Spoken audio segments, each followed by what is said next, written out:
उस ऊंचे शिखर के सामने आपकी आवाज बहुत छोटी है।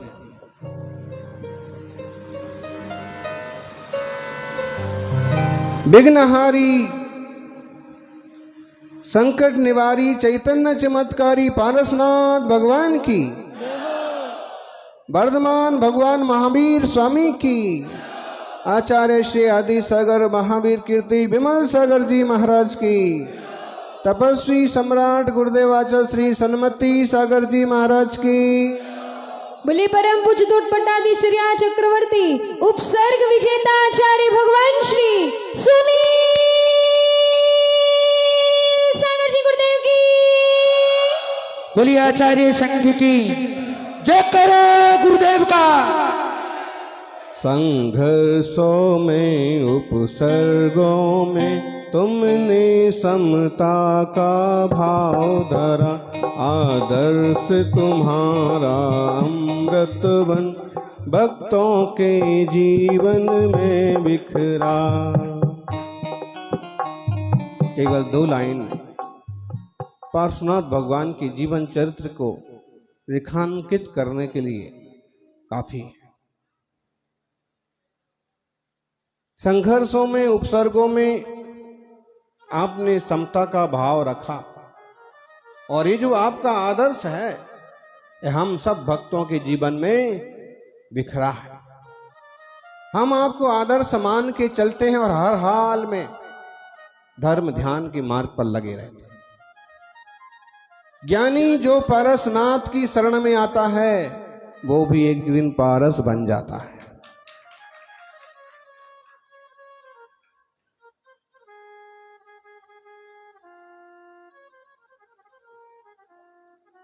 पारस में अरु पार्श्व में बड़ो अंतरो जान,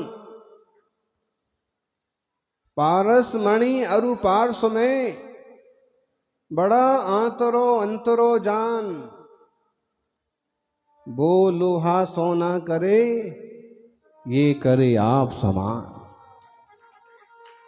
पारस मणि तो लोहे को सोना करती है, लेकिन पारसनाथ अपने भक्तों को अपने समान कर लेते हैं। सौभाग्यशालियों, बहुत बार आपने नाटक का मंचन देखा है कि कैसे राजा अरविंद न्याय नीति से अपना राज चलाते हैं और कैसे उनके प्रिय मंत्री विश्वभूति जबरदस्ती उनसे आज्ञा लेते हैं संयम धारण करने की। राजा समझाते हैं कि आप मंत्री हैं और आपके भरोसे ही हमारा राज्य चलता है। 3 पीढ़ियों से मैं आपको देख रहा हूं और आपने हमारे राज की गरिमा जो बढ़ाई है, मैं आपको तपस्या करने की स्वीकृति नहीं दे सकता। और तब विश्वभूति कहते हैं कि महाराज, आप जब कह रहे हैं कि 3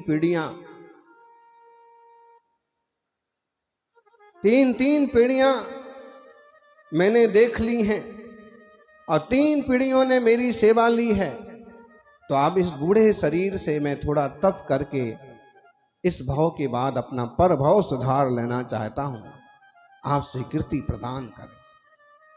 बड़ी मुश्किल से राजा अरविंद विश्वभूति को मुनि बनने की स्वीकृति तो देते हैं, लेकिन जब उनके दोनों बेटे में से मंत्री बनाने की बात आती है तो मरुभूति और कमठ दोनों में से मरुभूति को विशेष स्थान मिलता है। ज्ञान पूजा जाता है, चारित्र पूजा जाता है, और जिस व्यक्ति का आचार विचार जितना ऊंचा होता है वो व्यक्ति उतना ऊंचा स्थान पाता है। मरुभूति की कहानी जहां से शुरू होती है, पारसनाथ की कहानी जहां से शुरू होती है, वहीं से हमें चारित्र, नैतिकता और आत्म विकास के सूत्र मिलना चालू हो जाते हैं। मरुभूति मंत्री बन गए, कमठ बन तो गए, लेकिन उनकी कोई कीमत नहीं होती, कोई पूछ नहीं होती, और इस बात से हमेशा जलते रहते कि मैं बड़ा हूं, मैं बड़ा भाई हूं। और फिर भी मंत्री छोटा कहलाता है, पूजा छोटे की होती है, राजा परामर्श छोटे से लेता है, यहां तक कि जन जन में भी छोटे भाई का गौरव मेरे से बहुत ज्यादा है, ये मेरा दुश्मन है, इसके कारण से मेरी प्रतिष्ठा नहीं हो पा रही। भाई भाई को दुश्मन समझने लगता है जब स्वार्थ टकराने लगते हैं। और अगर ये समझ लिया जाए कि इतने बड़े परिवार में से किसी ने तो सम्मान पाया, किसी ने तो प्रतिष्ठा पाई, कोई तो समाज में आगे आया, इस परिवार को लेके चलने वाला छोटा सही बड़ा सही कोई तो आगे आया, थोड़ा सा सहिष्णुता रख ली जाए तो बैर विरोध नहीं हो, छोटा भाई समाज का मुखिया बन जाए और बड़ा भाई घर का मुखिया बना रहे, कौन सी दिक्कत है। लेकिन जब स्पर्धा और स्वार्थ चालू होता है तो समस्याएं खड़ी होती हैं। 10 लोग हैं और 10 लोगों की शक्ति बहुत बड़ी होती है। जरूरत है वे अपने अपने काम का बंटवारा करें और ईमानदारी से काम करें। और अगर एक ही बात को लेकर के स्पर्धा और टसल करने लग जाएं तो 10 की शक्ति फिजूल हो जाएगी, कोई कीमत नहीं होगी।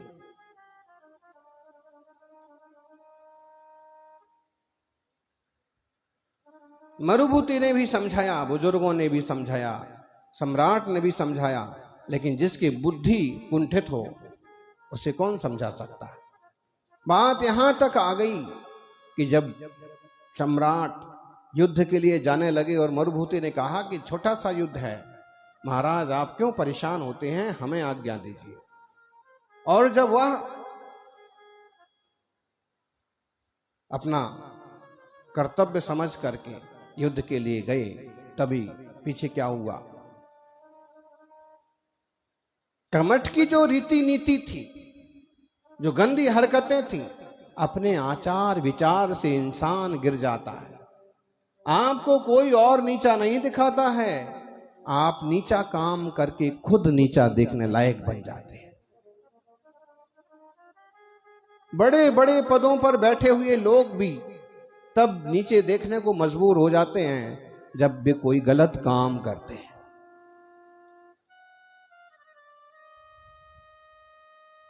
और जैसे उसकी गंदी हरकतें थी, उसने अपने छोटे भाई मरुभूति के पत्नी के ऊपर भी गलत नजर डाली। हमेशा से होता आया है, अच्छे लोग भी रहे तो बुरे लोग भी रहे, पारस रहे तो कमठ भी रहे, राम रहे तो रावण भी रहे, कृष्ण रहे तो कंस भी रहे, महावीर रहे तो सात्यकी जैसे लोग भी रहे। आज भी है, बेगृहस्थियां बे परिवार बर्बाद हो जाते हैं जिनमें आचार विचार रीति नीति को खत्म कर दिया जाता है, ध्यान नहीं दिया जाता है।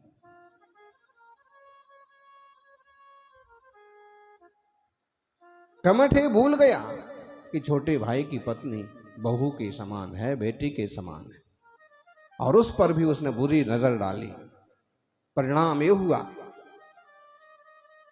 समाचार अरविंद राजा तक पहुंचा और उन्होंने उसे दंडित करके, काला मुंह करके, गधे पर बिठा करके राज से निकाल दिया। कहानियों में जो ये आता है कि काला मुंह कर दिया जाता था और गधे पर बिठा दिया जाता था, ये प्रैक्टिकल होता होगा, और प्रैक्टिकल ना भी होता हो तो भी ये समझ लीजिए कि जो भी गलत करता है उसका काला मुंह तो आप हो ही जाता है। और गधे पर ना बिठाया जाए तो भी अज्ञान के मूर्खता के गधे पर खुद ही बैठ गया, तभी तो ऐसा काम किया।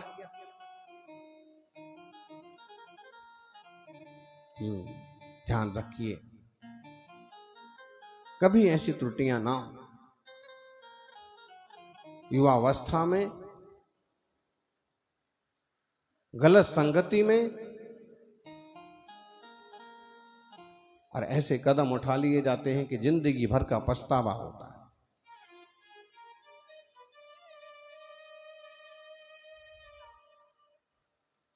किसी तपस्वियों के सानिध्य में वो पहुंच गया। तापसी का रूप धारण कर लिया, शिला आसमान में उठा करके तप करने लगा। मरुभूति जब युद्ध से वापस आए, सारी बात मालूम पड़ी। उन्होंने सम्राट को संबोधित किया, समझाया। सम्राट ने कहा कि मरुभूति तुम बहुत सरल हो, तुम समझदार तो हो लेकिन सरल बहुत हो। क्या कमठ को तुम नहीं जानते हो? तब मरुभूति कहते हैं कि जैसे भी हैं मेरे भाई हैं, मैं उन्हें मनाने जाऊंगा। आप सिर्फ एक बात की स्वीकृति दो कि वे वापस आए तो आप राज में रहने देंगे। तुम कहते हो तो मैं तुम्हें हर स्वीकृति दे सकता हूं, लेकिन वह व्यक्ति इस लायक नहीं है। हो सकता है कि तुम मनाने जाओ तो तुम्हारे साथ ही कोई संकट आ खड़ा हो। हुआ वही, मरुभूति मनाने गए, क्षमा मांगने लगे, पांव में पड़ने लगे और उसने बड़ा सारा पत्थर उन्हीं के सिर पर दे मारा। ले मर, तैने ही मेरा अपमान किया है, तिरस्कार करवाया है।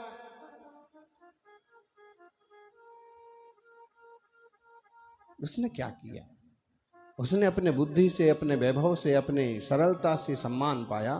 तुम भी वैसे बनते तो तुम्हें भी वैसा मिलता। मरण हो गया। परिणाम ऊंचे नीचे होने से शल्य की वन में वह हाथी बन गया। तापसियों ने इसको आश्रम से निकाल दिया, डंडे मार मार करके भगा दिया। परिणाम ये हुआ कि चोटें खा खा करके वो भी तड़प तड़प के मरा। वो हाथी बना तो कमठ का जीव नाग बन गया, कुक्कुट सर्प बन गया। जन्म जन्म के संबंध कैसे चलते हैं, पुनर्जन्म पुनर्मरण कैसे होता है, इस कहानी, इस पुराण कथा को पढ़ करके सुन करके आप खूब आसानी से समझ सकते।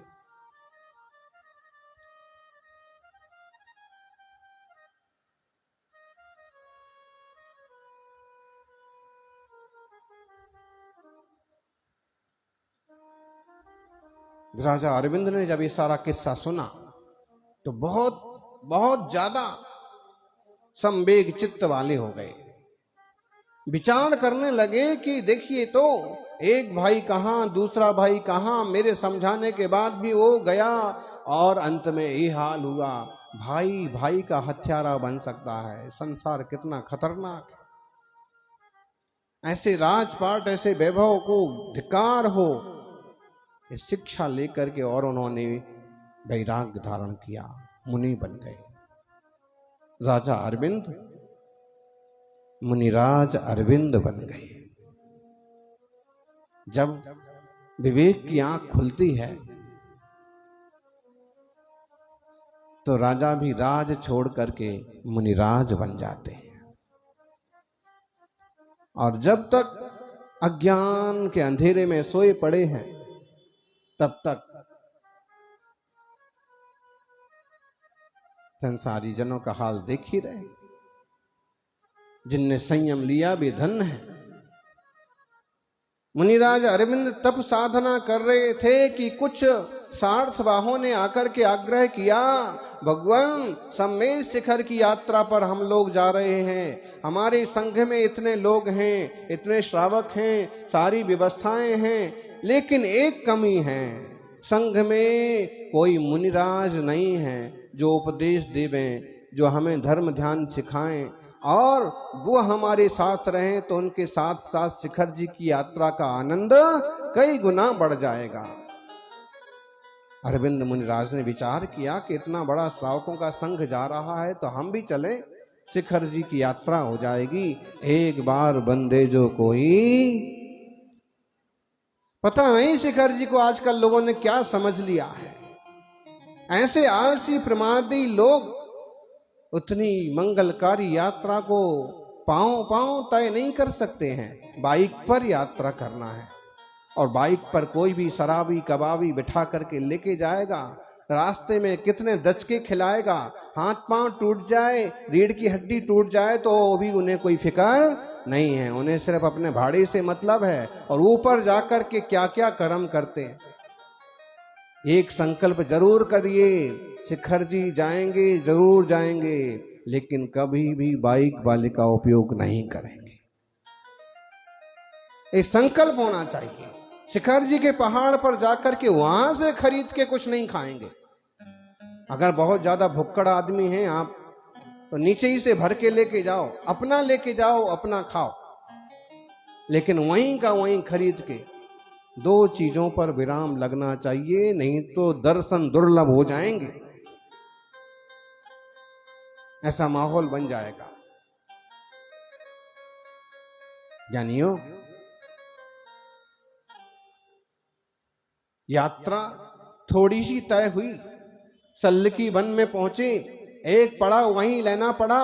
ऐसे बड़े सारे मनुष्यों के समुदाय को देख करके हाथी जो था, जो अपने आप उस जंगल का राजा मानता था, जो मरुभूति का जीव था, उसे बड़ा आक्रोश आया। मेरी आज्ञा के बिना इस जंगल में कौन घुस आए हैं? और उसने रथों को तोड़ना चालू किया, लोगों को कुचलना चालू किया, रसद को बिखराना चालू किया। सेठ घबरा गए, साहूकार घबरा गए, सब इधर उधर भाग गए। लेकिन ध्यान में खड़े हुए अनविंद मुनिराज पेड़ के नीचे ध्यान में ही खड़े रहे। सबको भागता देख करके हाथी का जोश और बढ़ा। लेकिन अरविंद मुनिराज की तरफ जब दृष्टि गई तो विचार करने लगा, सारे भाग रहे हैं और एक क्यों नहीं भाग रहा, इसे अभी मजा चखाता हूं। और जैसे उनकी तरफ गए, उनके निकट पहुंचे तो मुनिराज की वीतरागता कहिए, शांति कहिए, और उनके सीने पर जो श्रीवत्स का चिन्ह था उसे देख करके हाथी क्षण भर के लिए थम गया, रुक गया। और उनकी मुद्रा निहारते निहारते उसे जाति स्मरण हो गया कि ये तो हमारे राजा अरविंद हैं। पिछले जन्म की याद आ गई हाथी को और चुपचाप बैठ गया, चरणों में बैठ गया, आंसू बहाने लगा। मैंने इतना उपद्रव कर दिया, शिखर जी की यात्रा पर जाने वालों पर मैंने उपद्रव किया। तीर्थ यात्रा का भी कितना जबरदस्त फल होता है, और तीर्थ यात्रा के विचार का भी कितना जबरदस्त फल होता है कि पिछले महीने एक भयंकर घटना घटी, रेल दुर्घटना। 300 से ज्यादा लोग, लेकिन उन्हीं रेलों में 110 यात्री समेत शिखर भी गए थे, उनका बाल भी बांका नहीं हुआ।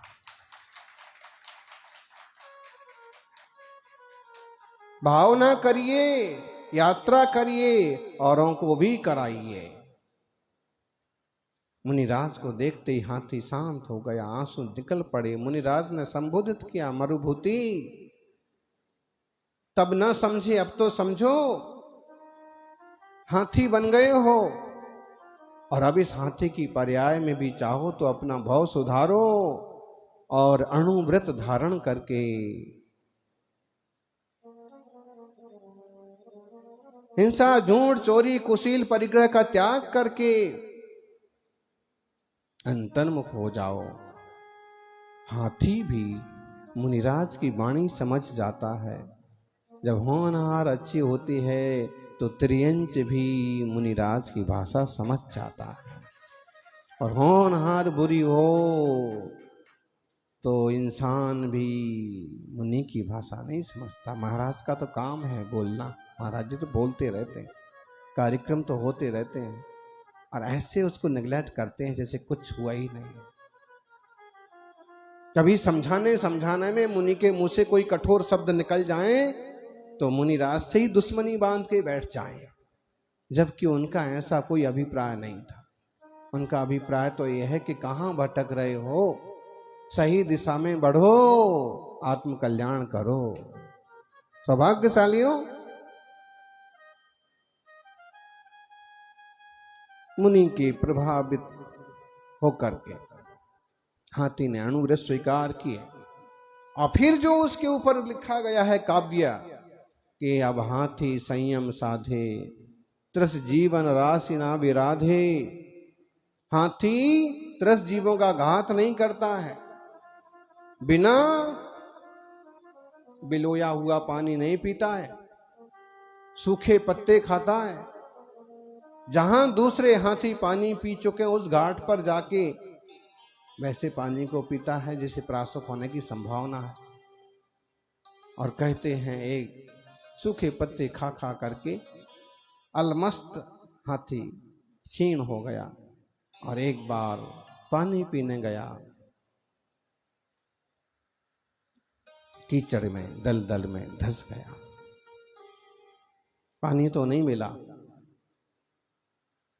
संकलेश जरूर मिला। और तभी जो कुक्कुट सर्प था उसे देख करके उसे अपने स्मृति हो आई। बैर जो है बिना परिचय के परिचय करा देता है,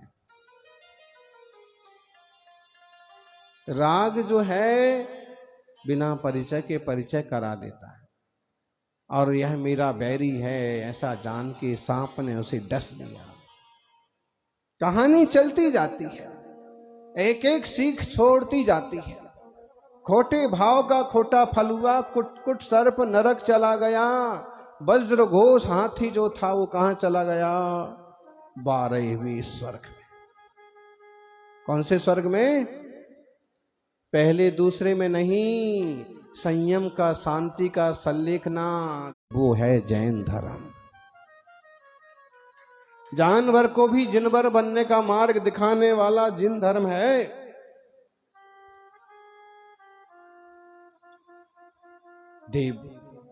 देव पर्याय का सुख का काल तो बड़ी जल्दी निकलता है। सागरों सागर।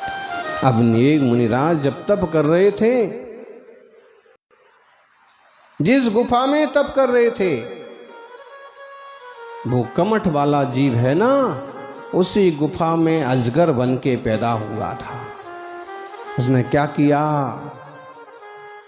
एनाकोंडा जैसे बड़े बड़े सांप होते हैं, 18-20 फुट लंबा होता है अजगर भी, और पूरा का पूरा बैर भाव के कारण से मुनिराज को धन्य हो है वीतराग दशा। न डरे, न भागे, न मारा, न कुछ किया, शांति से सल्लेखना से देह विसर्जन किया और मध्यम ग्रीवियक में और बड़े देर हो गए। कुछ ना कुछ तो बनना ही है जीव को। अच्छे भाव करता है तो अच्छी गति पाता है, अच्छी मति पाता है, और खोटा योग होता है तो वह उस अजगर की तरह मर करके दुर्गति में चला जाता है। वो सांप बना, पहले कुक्कुट बना और अब अजगर बना। वहां बंदरों ने मार डाला, यहां खुद मारा गया। देव पर्याय में सागरों पर्यंत सुख भोगे,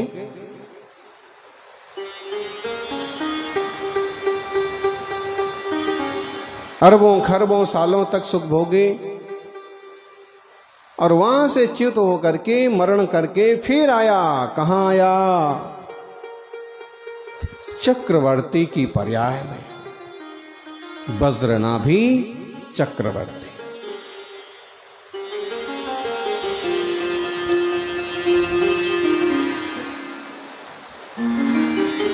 चक्रवर्ती के सुख तो अथाह होते हैं।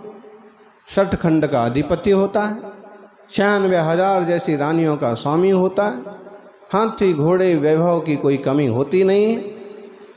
चक्रवर्तित्व का भोग करता हुआ वह जीव मस्त हो गया। वो देव पर्याय से चक्रवर्ती हुआ, और यह कमठ का जीव जो था नरक पर्याय से निकल करके सिंह बना।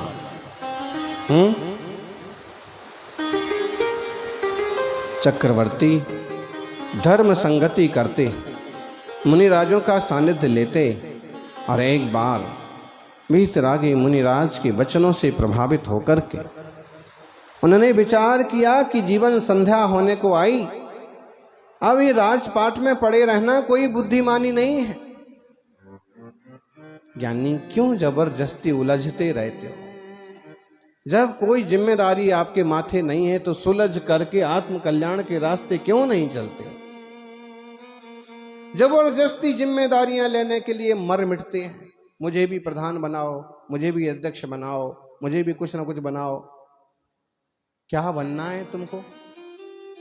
अगर बनना है तो ये कहो, मुझे भी अरहंत बनाओ, मुझे भी सिद्ध बनाओ, मुझे भी मुनि बनाओ, जिस मार्ग को पाकर के जीव भाव से पार जाता।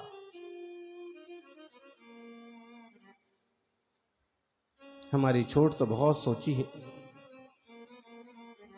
बहुत छोटी सोच है, थोड़े में ही खुश हो जाते हैं। अपार वैभव की तरफ कोई दृष्टि है ही नहीं। आत्मा के अनंत वैभव को निहारो। समय सार यही तो सिखाता है। चक्रवर्ती ने चक्रवर्तित्व से बढ़कर के निज आत्मा के वैभव को माना, जाना, समझा और मुनि बन गए। मुनिराज की पर्याय में घोर तप करने में तल्लीन हो गए और ऐसे लीन हो गए कि वह जंगली शेर, वह खतरनाक शेर दहाड़ा, उछला, कूदा, सब कुछ किया, यहां तक कि आक्रमण कर दिया, तब भी विचलित नहीं हुए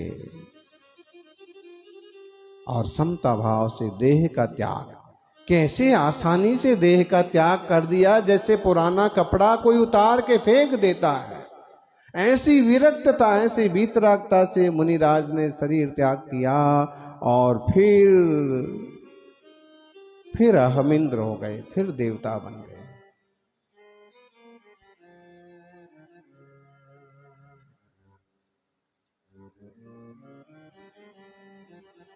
कषायाविष्ट दुष्परिणाम के कारण से शेर का जीव मर करके कहां गया? यानी नरक। अथाह दुख हैं। जैसे यहां इंसान हैं, जानवर हैं, ऐसे कहीं देव और नारकी भी हैं।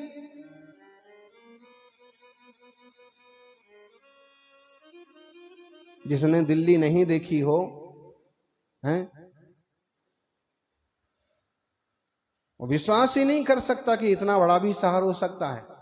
आसमान में भी रेल चल सकती है, जमीन के अंदर भी रेलें दौड़ सकती हैं, ढेर सारे प्रधान हो सकते हैं,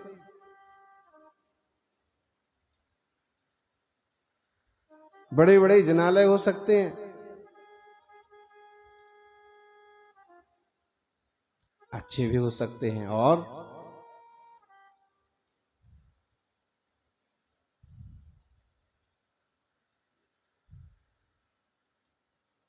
आत्मा का वैभव जिसने नहीं देखा उसे भी ऐसी लगता है अद्भुत कैसे होता होगा। चक्रवर्ती चक्रवर्तित्व तो छोड़ करके मुनिराज की दशा स्वीकार कर रहे हैं, इसका मतलब है कि उससे तो बहुत कुछ ज्यादा होता होगा, महत्वपूर्ण होता होगा। सज्जनों, चक्रवर्ती ने देह का त्याग किया ऐसे जैसे जीर्ण वस्त्र का त्याग करते हैं और वह स्वर्ग में देव हो गए। खोटे काम करने वाला सिंह का जीव नरक में चला गया। देव पर्याय के सुखों का व्याख्यान तो क्या किया जाए। आयुष्य पूर्ण होते होते समय तो लगता है, लेकिन सुख का समय बहुत तेजी से निकल जाता है और दुख की एक रात भी काटे नहीं कटती है। यानियों, आपका सुख का समय है और दिन ऐसे ऐसे चले जा रहे हैं। चातुर्मास कब चला जाएगा?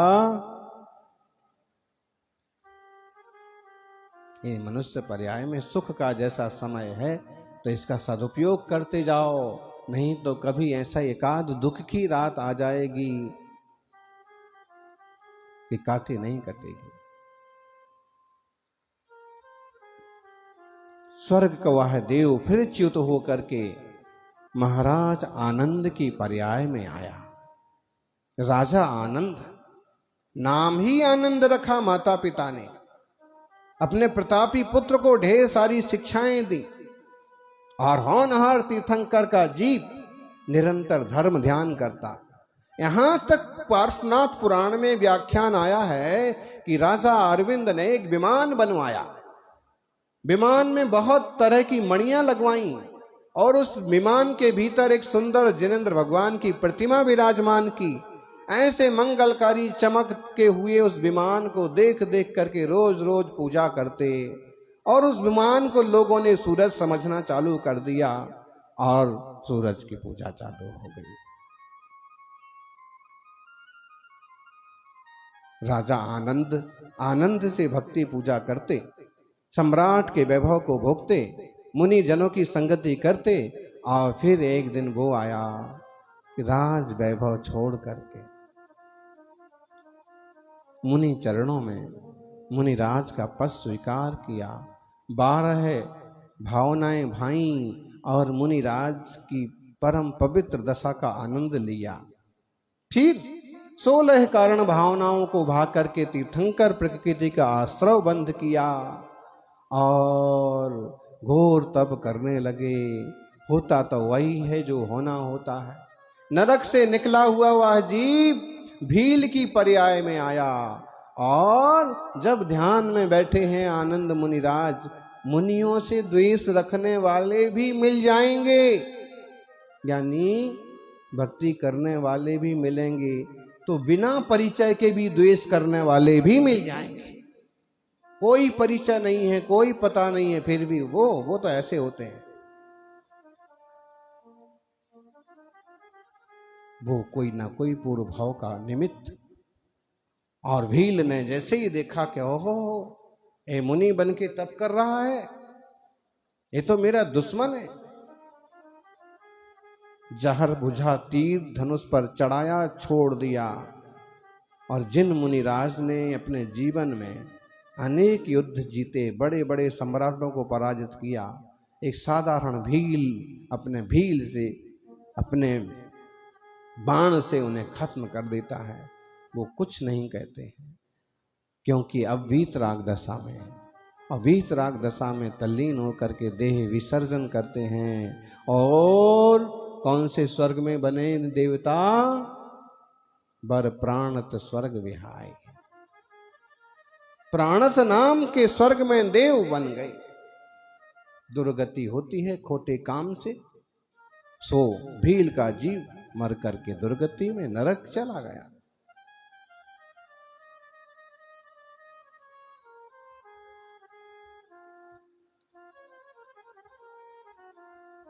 प्राण स्वर्ग के सुखों को भोग करके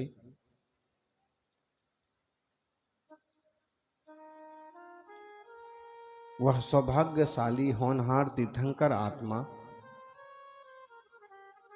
बनारस के सम्राट महाराज अश्वसेन और माता मरु देवी, कुछ तो बोलिए, बामा देवी, बामा देवी पार्श्वनाथ की मातुश्री, गर्भ कल्याणक हुआ, गर्भ में आए। रची नगरी 6 मास अगार, 6 महीने पहले से नगरी की और शोभा बढ़ गई, बड़ी और रचना हो गई। अरे आज के अयोध्या के वैभव को देख करके अनुमान लगा लो कि अगर कोई राजा खुश हो जाए तो किसी एक छोटे से तीर्थ को, छोटे से नगर को कैसा बड़ा स्तर पर विश्व में फेमस कर सकता है। और फिर अगर सौधर्मेंद्र जैसे लोग अगर रचना करने वाले हों तो क्या वैभव रहा होगा। अयोध्या का, बनारस का, आज भी बनारस है, आज भी भेलूपुरा है, आज भी पार्श्वनाथ भगवान की प्रतिमा है। वहां कहीं भी किनारे, गंगा के किनारे कहीं खुदाई होती है तो आज भी निकलते हैं जिन प्रतिमाओं के चिन्ह, महल के चिन्ह, बड़ी बड़ी प्रतिमाएं। जान बापी की खुदाई चल रही है, कुछ प्रतीक निकले वहां पर भी। जब वो वहां पारसनाथ सुपारसनाथ भगवान का राज्य रहा है, वैभव रहा है, प्रभाव रहा है, तो वो प्रभाव आज भी दिखाई देता है। बेलूपुर है, भदनी घाट, शादवाद विद्यालय है। उस जमाने में भी उस नगर का वैभव इससे कई गुना था। और पार्श्वनाथ गर्भ में आए, जन्म हुआ, सौधर्मेंद्र पूरे परिकर के साथ, पूरी प्रभावना के साथ। निशांत जी, जन्म कल्याणक का जुलूस इंसान तो क्या बनाएंगे, कितनी ताकत लगाएंगे, फिर भी जो अच्छे से अच्छी प्रतिष्ठा करने कराने की भावना रखते हैं वो बहुत ताकत लगाते हैं और 2-4 किलोमीटर का भी जुलूस बना देते हैं।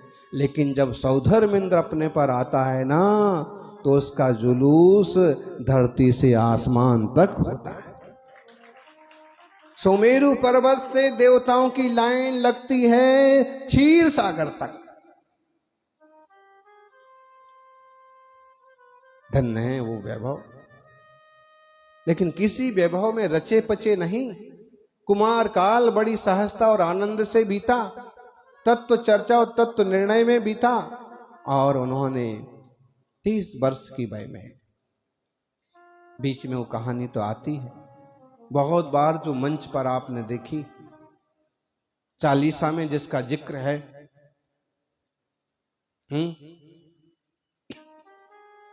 एक दिन कुछ मित्रों को लेकर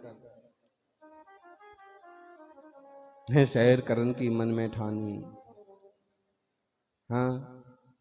हाथी पर, देख लीजिए आप, पढ़िए, कल्याण मंदिर भी कभी पढ़िए, कैसा उसमें विस्तृत उपसर्ग का व्याख्यान है।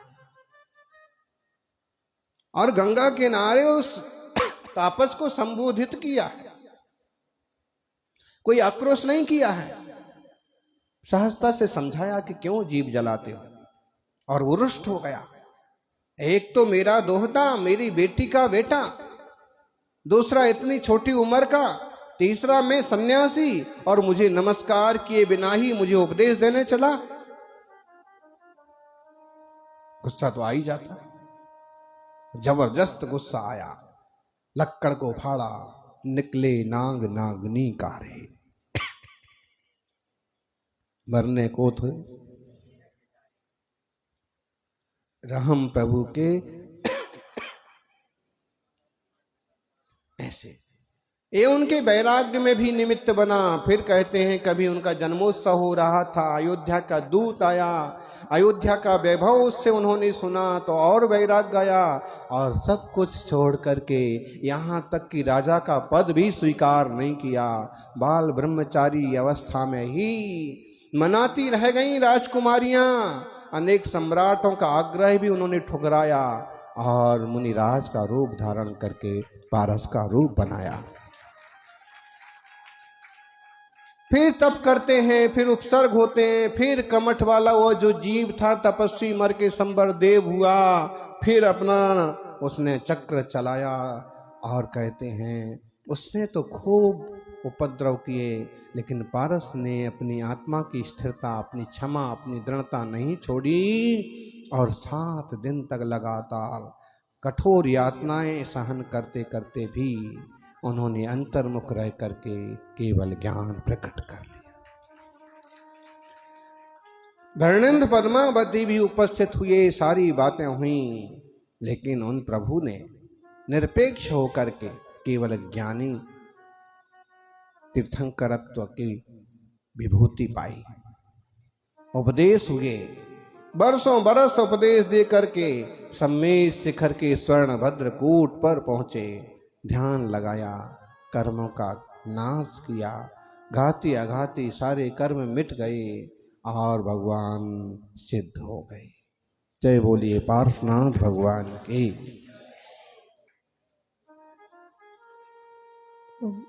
केवल ज्ञान निर्वाण के बाद अब निर्वाण लाडू चढ़ाएंगे। बोलिए चिंतामणि पार्श्वनाथ भगवान की। सभी लोग सम्मेद शिखर को ध्यान में ले लें। बड़ी स्क्रीन पर तो नहीं दिख रहा है सम्मेद शिखर, लेकिन जिनको याद है